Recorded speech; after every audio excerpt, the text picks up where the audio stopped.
जय महाकाल दोस्तों, स्वागत है आप सभी का हमारे चैनल ट्रैवलिंग विद में। दोस्तों आज की इस वीडियो में हम बात करने वाले हैं ओमकारेश्वर ज्योतिर्लिंग के बारे में, जो मध्य प्रदेश के खंडवा जिले के मंधावा शिवपुरी में स्थित हैं।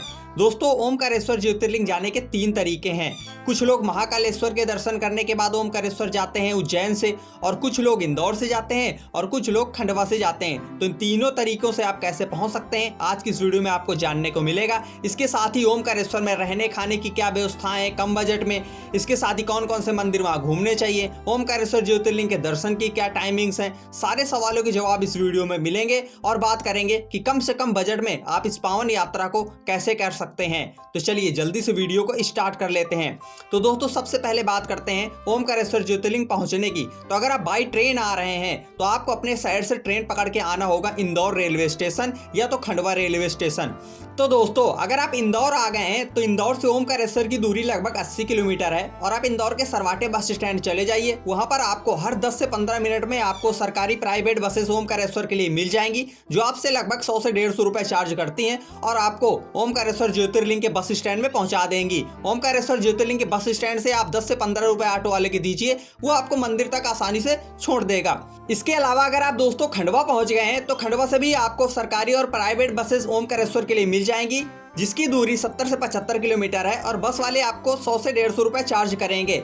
लेकिन अगर आप फ्लाइट से आना चाहते हैं तो आपको आना होगा इंदौर के अहिल्याबाई होलकर एयरपोर्ट में, फिर आप बस द्वारा ओमकारेश्वर पहुंच सकते हैं। दोस्तों इसके साथ ही अगर आप फैमिली के साथ में हैं, आपका बजट अच्छा है, अगर आप प्राइवेट कैब करके जाना चाहते हैं तो इंदौर से आपको प्राइवेट कैब वाले 3000 से 3500 लेंगे, बाकी आप कम ज्यादा करा सकते हैं। खंडवा से भी आपको 2500 से 3000 रुपए आपको लेंगे और आपको ओमकारेश्वर ड्रॉप कर देंगे। तो आप प्राइवेट कैब से भी जा सकते हैं। इसके साथ ही कुछ लोग महाकालेश्वर से डायरेक्ट उज्जैन से ओमकारेश्वर जाना चाहते हैं, तो उसके लिए अगर बात करूं तो सुबह 7 बजे से 9 बजे के बीच में गणेश चौराहे से बसेस जाती हैं, और 2 से 3 ही बसेस हैं। तो आप सुबह 9 बजे तक जल्दी से पहुंच जाइए और पकड़ लीजिए बस, क्योंकि वो बस वाले सुबह आपको ले जाएंगे ओमकारेश्वर, पूरा दिन दर्शन करा के शाम को वापस लेकर भी आते हैं। तो अगर 9 बजे तक आप उज्जैन पहुंच रहे हैं या सुबह जल्दी आप बस पकड़ रहे हैं तो ठीक है, वरना आप उज्जैन से इंदौर बस लेकर आ जाइए, जिसकी दूरी 50 से 55 किलोमीटर है, फिर आप इंदौर से भी पहुंच सकते हैं। तो इंदौर का तरीका सबसे अच्छा मेरे हिसाब से, अगर आप महाकालेश्वर या इंदौर से जा रहे हैं तो। इसके साथ ही दोस्तों अब आप ओमकारेश्वर ज्योतिर्लिंग पहुंच गए हैं तो बात करते हैं वहां पर रहने की। तो आप गजानन भक्त निवास पहुंच सकते हैं। वहां पर नॉन एसी के रूम की बात करें तो 500 रुपए है, और डॉर्मेटरी बेड आपको 70 से 80 रुपए में मिल जाते हैं। खाने की बात करें तो 40 से 50 रुपए की आपको पर्ची कटानी पड़ेगी, और आप भरपेट खाना भी खा सकते हैं। तो ये रहा कुछ बजट तरीका। इसके साथ ही 300 से 450 में आपको धर्मशाला भी मिल जाएगी।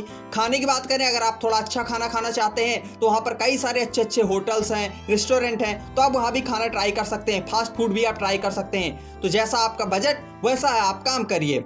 अब दोस्तों बात करते हैं ओमकारेश्वर ज्योतिर्लिंग के दर्शन हमें कैसे करना है। तो दर्शन करने के लिए 2 तरीके हैं। पहला, आप नर्मदा नदी से आप बोटिंग करते हुए जा सकते हैं, और दूसरा तरीका आप इस हैंगिंग ब्रिज से भी जा सकते हैं।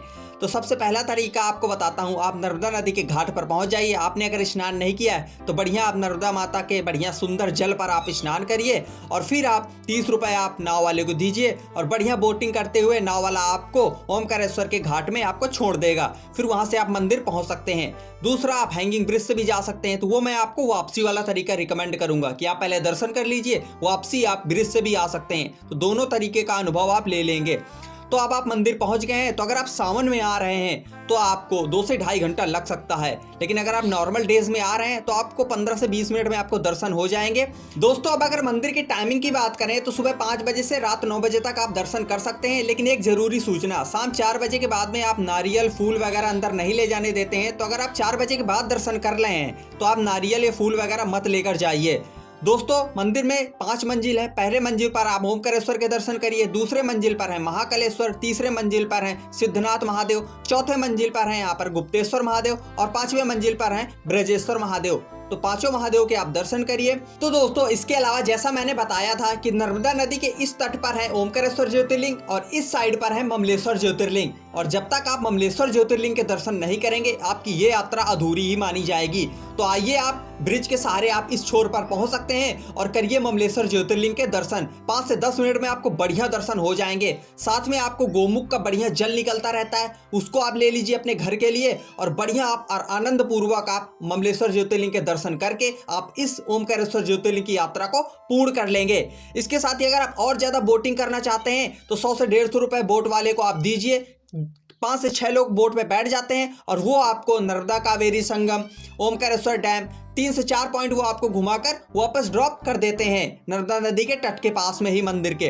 तो इस तरीके से आप बोटिंग का भी मजा ले सकते हैं। दोस्तों अब अगर बात करें परिक्रमा की तो 8 से 9 किलोमीटर की ओमकारेश्वर की परिक्रमा भी होती है, जिसको आप चाहे तो कर सकते हैं। 2 से 3 घंटे लगेगा, आपको कोई दिक्कत नहीं आने वाली है। रास्ते में आपको बड़े महादेव का एक स्कल्पचर देखने को मिलेगा, लेटे हुए मुद्रा में आपको हनुमान जी देखने को मिलेंगे। इसके साथ ही कई सारे आपको मंदिर देखने को मिलेंगे, नर्मदा कावेरी माता का संगम भी देखने को मिलेगा।